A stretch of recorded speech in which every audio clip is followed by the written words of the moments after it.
Hello guys, bersama saya lagi dalam Alright Nopo Channel. Dewan Rakyat hari ini, Ketua Pembangkang Hamzah Zainuddin koyak habis sahabat-sahabat semua.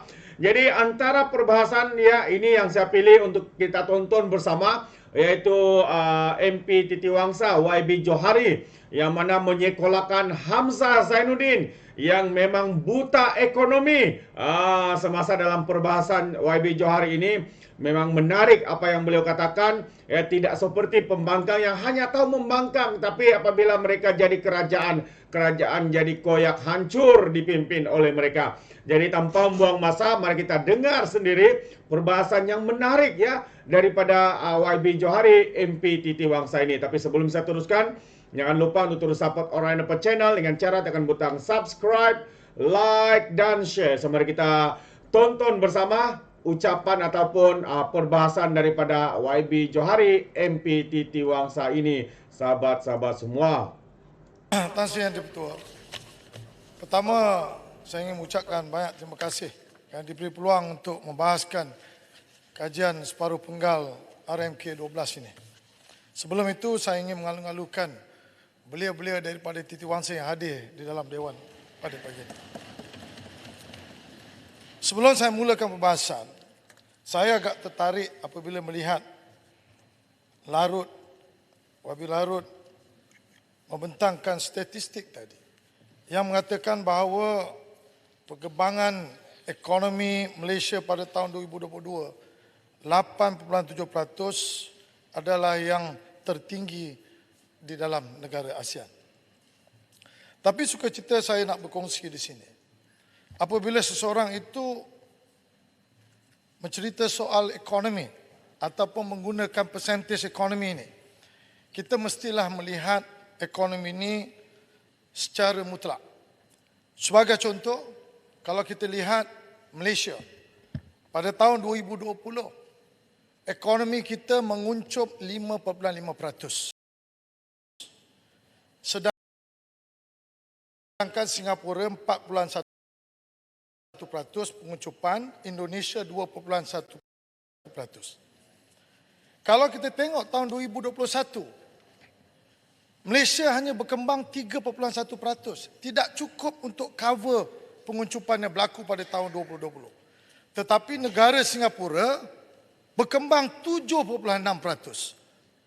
Dia menguncup 4.1, dia berkembang 7.6%. Begitu juga di Indonesia. Dia menguncup 2.1%, tetapi 2021 dia 3.7%. Dia sudah cover dia punya penguncupan 2020. Kita pada tahun 2021 masih belum recover kita punya 2021. Sebab itu apa yang kita lihat tadi 8.7% yang disebut oleh Yang Berhormat Larut itu adalah kerana low base effect. Jadi ekonomi ini rakyat biasa dia tak berapa faham.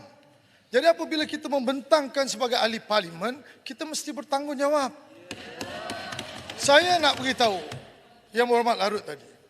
Kalau kita tengok dari segi kadar pengangguran, apa yang berlaku kadar pengangguran pada tahun 2020, 2021, 2022, saya nak sebut sini, 2021, kadar pengangguran negara meningkat 730,000, 4.6%. Kemudian 2022, hari ini kalau kita tengok, kadar pengangguran jatuh balik 581, iaitu 3.4%.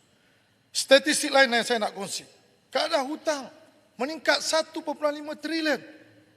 Indeks bursa jatuh daripada 1,860, jatuh 1,531, jatuh 1,219, sekarang ini 1,448. Sebenarnya apabila kita cerita soal ekonomi, kita kena tengok figure-figure ini secara keseluruhan dan bukan pick and choose.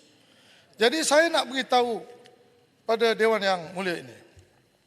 Kalau kita lihat pertumbuhan ekonomi KDNK Malaysia pada suku kedua 2023 mencatatkan perkembangan hanya 2.9% berbanding 5.6% yang dicatatkan pada suku pertama 2023. Tetapi kita explain kepada rakyat, selain daripada high base effect, sebab efek 87% ini, sebab itu kita nampak kat sini dah terjatuh.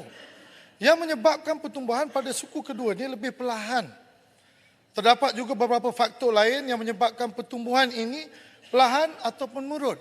Kita bagi proper explanation. Sebab itu saya tengok bagaimana Menteri Ekonomi bagi justification apabila kita lihat 2.9% ini, sebenarnya justification itu betul. Kerana dia ada high base effect. Di samping itu juga, kerajaan juga memberitahu kepada rakyat bahawa ekspor negara hari ini menguncup selama 6 bulan berturut-turut. Kenapa? Kerana permintaan global terhadap barangan negara kita semakin perlahan yang disumbangkan faktor ekonomi global yang tidak menentu, terutamanya rakan dagang kita yang pertama, yang utama, iaitu China. Mereka berdepan dengan keadaan ekonomi yang biasa mereka lihat 9% punya growth, sekarang lebih kurang dalam 4% saja.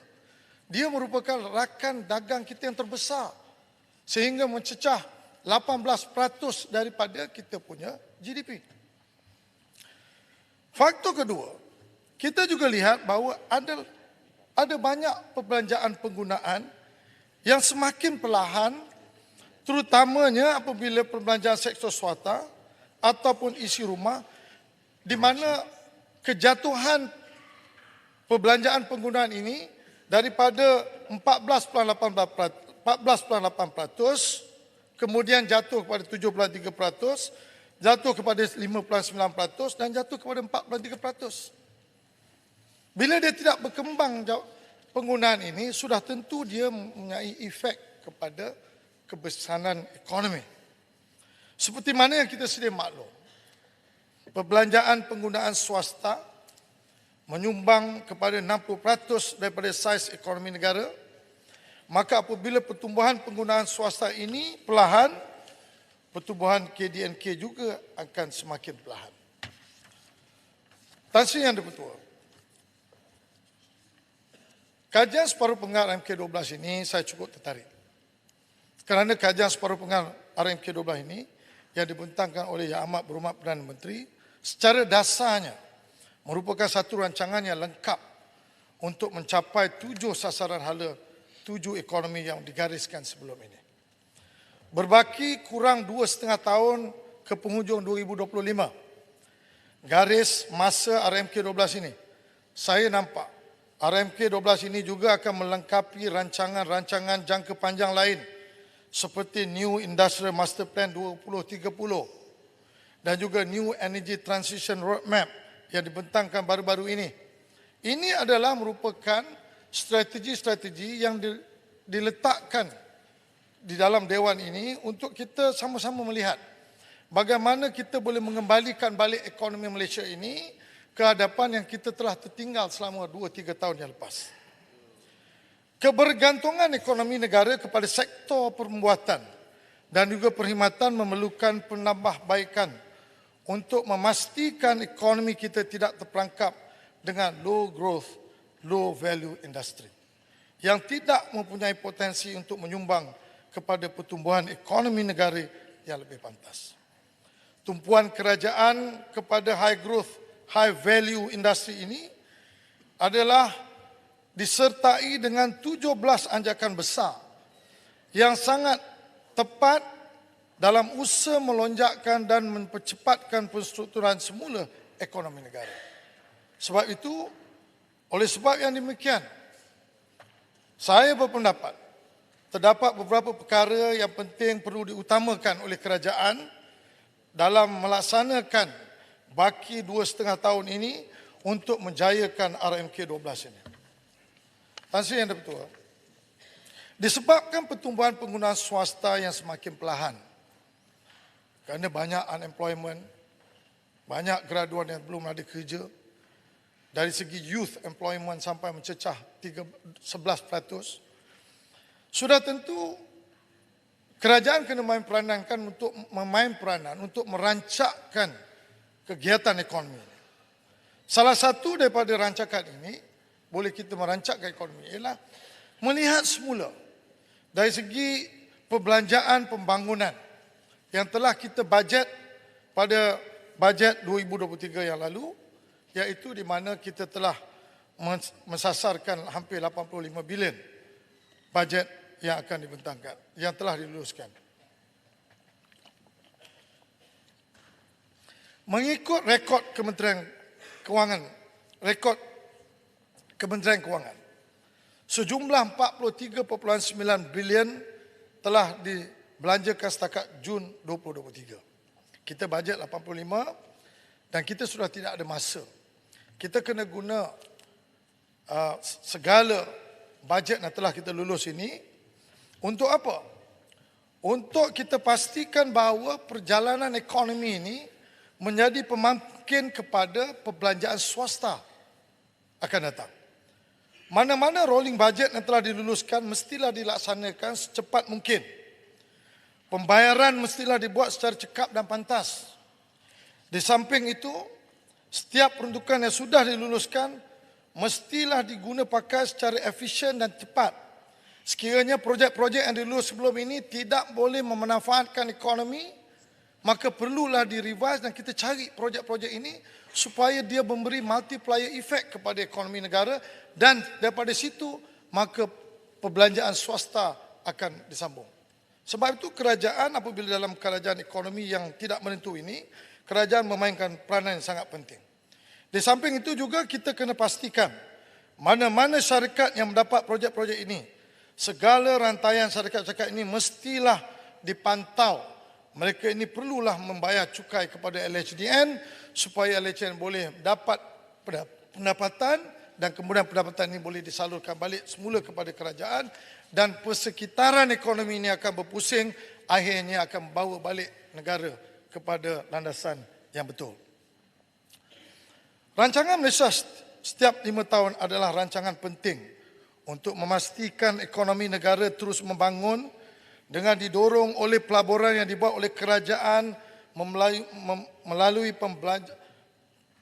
perbelanjaan pembangunan yang diumumkan setiap bajet. Itu adalah merupakan satu komponen yang sangat penting yang perlu dibelanjakan. Ini adalah kerana apabila kita melihat pengukuran perkembangan GDP kita, salah satu daripada faktor ialah melihat bagaimana kerajaan membelanjakan duit pembangunan dengan memberi multiplier effect dalam ekonomi. Begitu juga dalam sektor swasta. Dalam sektor swasta kita juga memerlukan pelaburan. Dalam KDNK kita hari ini, dia mewakili 14% daripada pelaburan swasta. Sudah tentu apabila kerajaan dan swasta turut melabur dalam sistem ekonomi kita ini, maka dia akan berputar, akhirnya dia akan menyebabkan ekonomi ini kembali pulih. Tan Sri Yang di-Pertua, dalam proses kita menyusun strategi RMK2 ini, saya ingin membawa Dewan Yang Mulia ini mengenai subsidi bersasar. Ini adalah merupakan salah satu faktor ataupun pencapaian RMK ini jika ianya dapat kita atasi subsidi bersasar ini, sudah tentu dia berkebolehan untuk memberi impak yang sangat tinggi kepada ekonomi dan juga mengawal ketirisan subsidi. Tahun lepas, kerajaan membelanjakan sejumlah 77.3 bilion untuk subsidi penggunaan meliputi subsidi petrol, diesel, LPG, minyak masak, paket, elektrik, ayam, telur dan lain-lain. Tahun ini pula, kerajaan mengunjurkan sejumlah 64 bilion akan dibelanjakan untuk subsidi-subsidi tersebut. Walaupun subsidi ini membantu rakyat Malaysia dari segi mengurangkan kos hari hidup mereka, subsidi ini juga memberi kesan negatif seperti mendedahkan kepada ketirisan dalam bentuk penyeludupan dan penyalahgunaan subsidi oleh golongan yang tidak sepatutnya menerima subsidi ini. Ianya lebih teruk sekiranya penguatkuasaan lemah untuk mengawal ketirisan ini. Contohnya, pada ucapan bajet 2023 awal tahun ini, Yang Amat Berhormat Tan Bun menjelaskan bahawa negara kita menanggung kerugian 10 bilion daripada subsidi diesel yang disebabkan oleh penyelewengan dan penyeludupan. 10 bilion kerugian ini sepatutnya boleh disalurkan kepada golongan yang memerlukan, tetapi tertiris dan diselewengkan oleh kumpulan yang tidak bertanggungjawab. Untuk maklumat yang Dewan Yang Mulia ini, 10 bilion ini kalau kita salurkan kepada rumah mampu milik, kerajaan boleh membina rumah rampung bilik sebanyak 50,000 unit rumah mampu bilik setiap tahun. Saya tidak menafikan keperluan penguatkuasaan yang lebih ketat, tetapi sebesar mana pun penguatkuasaan ianya tidak akan dapat menghalang ketirisan subsidi ini daripada terus berlaku di masa akan datang sekiranya perbezaan harga subsidi dan harga sebenar di pasaran adalah besar. Contoh lain seperti subsidi minyak. Saya ingat memberitahu contoh subsidi minyak paket 1 kg yang kerajaan salurkan RM2.50 satu paket. Tiap-tiap bulan kerajaan menyediakan 60 juta paket tiap-tiap bulan. Bayangkan, kita ambil 60 juta paket ini, kita bagi dengan household B40, 3.2 juta roughly. Setiap rumah dapat 18 paket tiap-tiap bulan. Tapi pada hakikatnya kita tak nampak benda itu di luar. Sebab itu saya ingin mencadangkan. Tiap-tiap bulan kita hantar 60 juta paket. Tetapi dia tak sampai kepada orang, kepada pengguna. Pengguna yang layak untuk mendapat ini. Sedangkan jumlah yang dia beri itu terlalu besar. Sehingga 18 paket tiap-tiap satu bulan kalau kita hitungkan dari segi jumlah B40 ni. Ini adalah berpunca daripada ketirisan melalui penyelewengan dan penyeludupan yang menyebabkan rakyat yang memerlukan tidak dapat menikmati subsidi ini. Sekiranya subsidi pukal atau blanket subsidi ini dapat dikurangkan dan seterusnya dihentikan, ianya hanya bukan sahaja akan membantu kerajaan dari segi penjimatan dana awam, tetapi juga dapat membantu mengekang ketirisan melalui penyelewengan dan penyeludupan barang. Subsidi pukal juga bersifat regresif, yang sebenarnya memberi manfaat yang lebih kepada kumpulan pendapatan tinggi. Tengok saja kajian daripada Bank Negara Malaysia menunjukkan bahawa kumpulan T20 menikmati 42% daripada subsidi petrol yang diberi kerajaan, manakala kumpulan B40 hanya menikmati 14% daripada subsidi tersebut. Oleh sebab itu, pendekatan progresif dalam mengagihkan subsidi perlu diambil oleh pihak kerajaan dengan menggantikan subsidi pukal kepada subsidi bersasar secepat mungkin. We have been talking this for a long time. Dengan adanya rancangan Malaysia ke-12 revision ini, saya harap kita jangan tunggu lagi kerana kedudukan kewangan juga, kerajaan juga sangat kritikal dengan hutang yang begitu tinggi. Penjimatan daripada memberhentikan blanket subsidi ini boleh digantikan dengan pengagihan tunai secara direct yang lebih banyak kepada kumpulan B40 dan M40. Ambil saving subsidi ini bagi kepada B40 dan M40, sudah tentu kalau duit kita habis pun dia sampai kepada target. Ianya juga akan menghentikan aktiviti penyelewengan dan penyeludupan. Pelaksanaan subsidi bersasar ini juga membantu kedudukan fiskal kerajaan dan juga dapat mencapai sasaran kerajaan untuk menurunkan defisit fiskal kepada 3% daripada 5.6%. Saya berharap dengan majoriti yang ada di dalam Dewan ini, di dalam Dewan yang mulia ini, kestabilan politik dapat diberi kepada negara, kerajaan boleh melaksanakan dasar-dasar subsidi yang bersasar tanpa menangguhkan lagi. Kerana dasar yang bersasar ini, dia tidak popular. Tetapi dia akan memberi tekanan kepada kerajaan. Dengan kekuatan yang ada pada kerajaan ini, saya percaya we have to sail through this short-term pain for long-term gain. Saya juga ingin membawa Dewan Yang Mulia ini mengenai isu food security, keterjaminan makanan.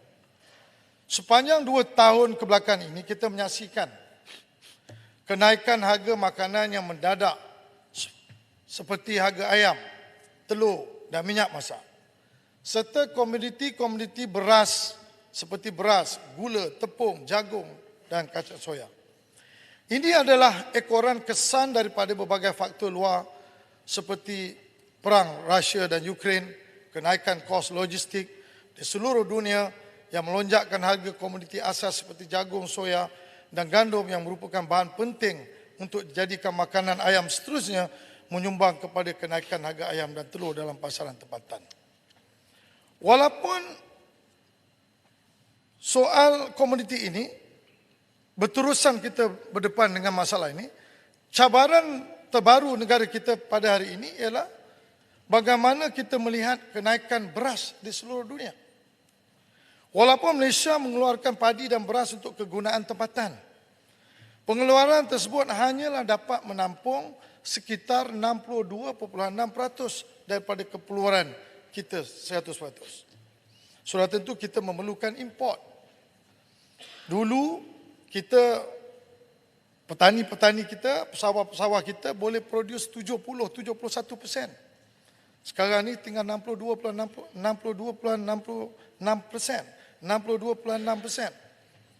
Kalau kita lihat, selebihnya kerajaan bergantung kepada import beras.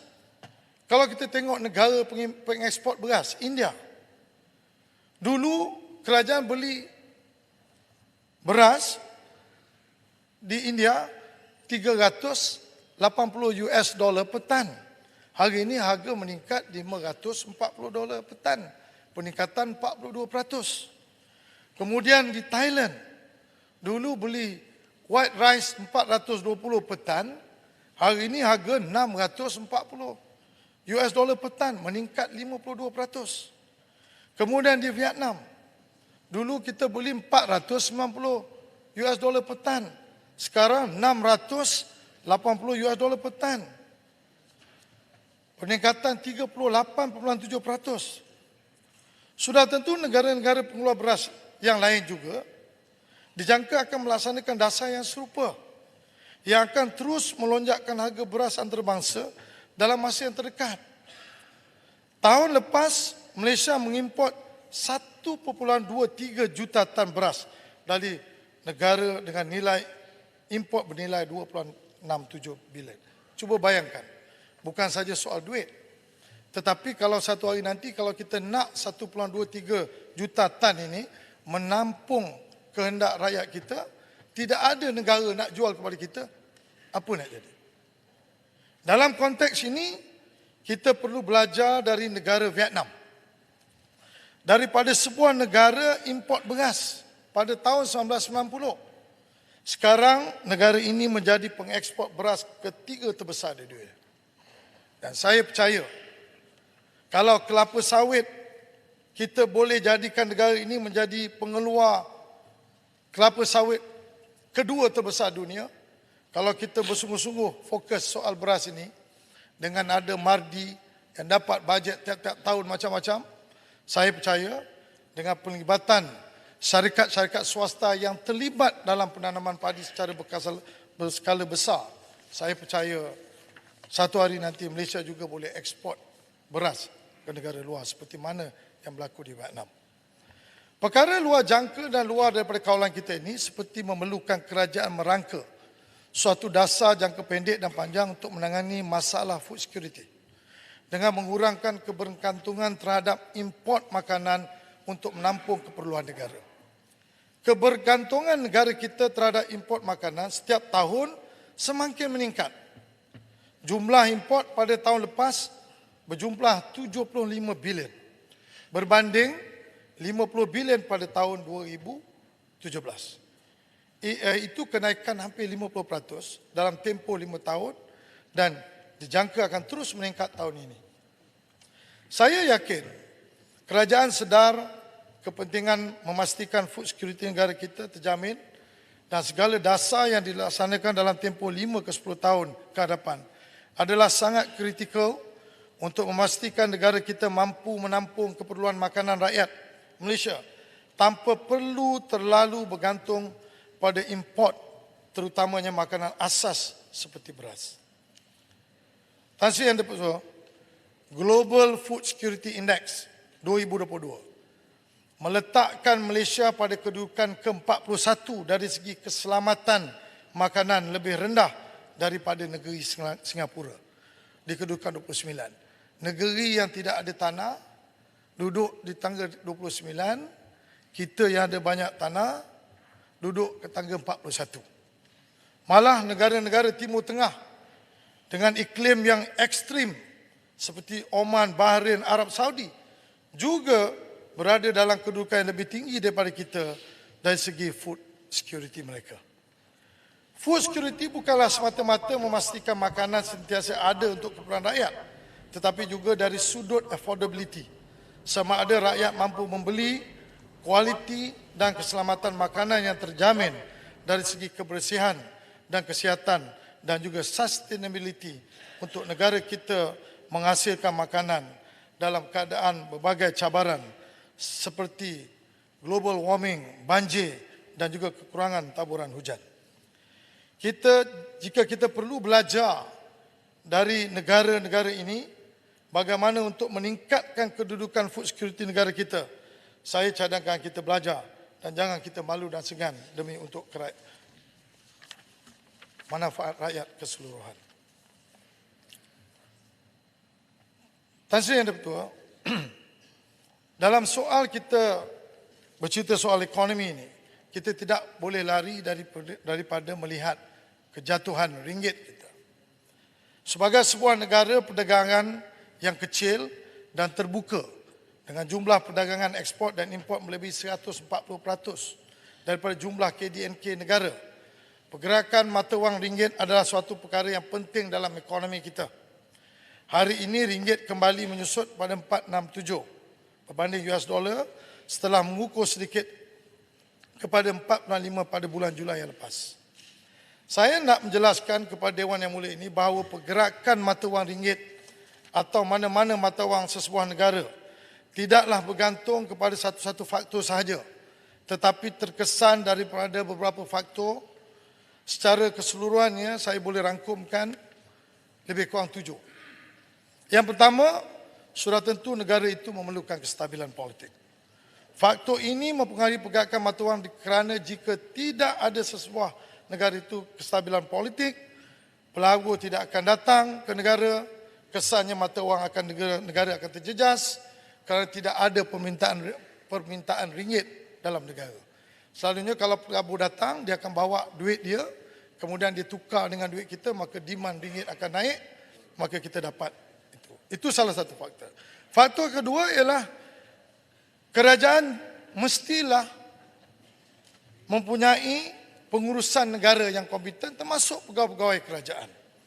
Jika kerajaan sesebuah negara menguruskan negara itu dengan baik, ekonominya berkembang, kebajikan rakyat terjaga, keadaan persekitaran perniagaan yang kondusif untuk pelabur, maka mata wang negara tersebut juga akan automatik menjadi kokoh. Apatah lagi kalau kita dapat ahli-ahli pembangkang yang sangat proaktif dari segi membangunkan ekonomi bersama-sama kerajaan. Ketiga, ada pertumbuhan ekonomi atau KDNK.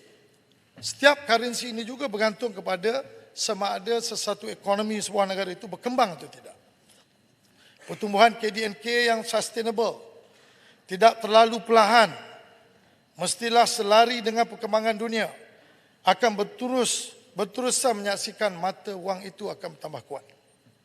Keempat, pengurusan dasar fiskal dari segi pendapatan dan perbelanjaan kerajaan, termasuk defisit dan hutang kerajaan yang akan memberi kesan kepada mata wang sesebuah negara.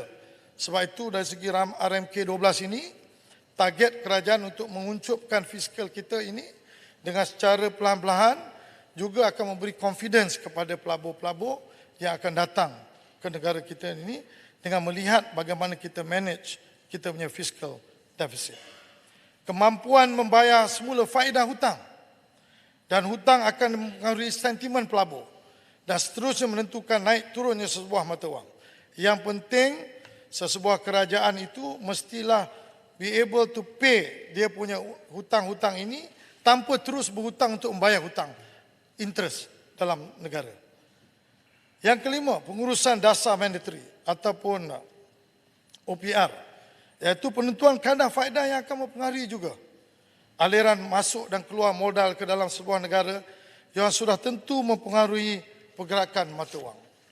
Keenam, penarafan kredit atau kredit rating sesebuah negara juga memainkan peranan yang penting bagi mata wang negara tersebut.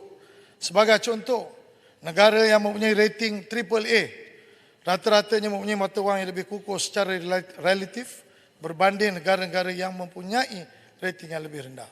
terutamanya apabila sesebuah negara itu berdepan dengan cabaran ekonomi dunia.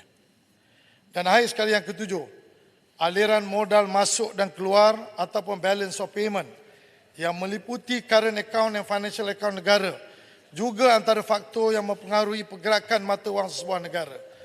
Dan juga kesan daripada semua ini akan memberi kedudukan international reserve negara yang begitu kukuh yang menyebabkan pelabur-pelabur berani masuk ke dalam negara kita tanpa risau dari segi soal kedudukan mereka, dari segi kewangan yang dapat mereka keluarkan semula pada masa akan datang.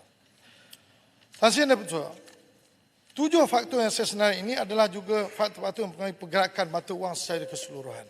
Tidak ada satu single factor yang akan menentukan kedudukan kewangan.